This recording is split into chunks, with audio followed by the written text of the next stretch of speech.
sloboda koja traje do današnjih dana. Od 22. oktobra 1940.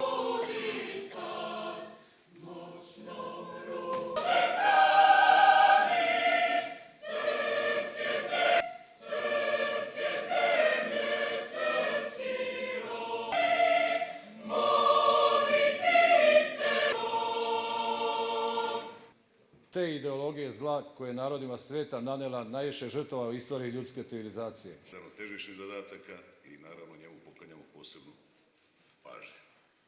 Ja se zahvaljujem.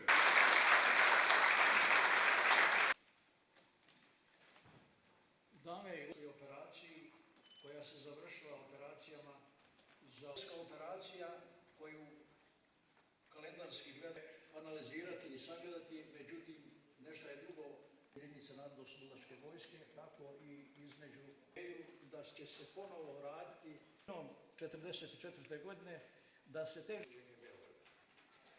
u oslobođenju zatim Kaliningrad, a pomoćne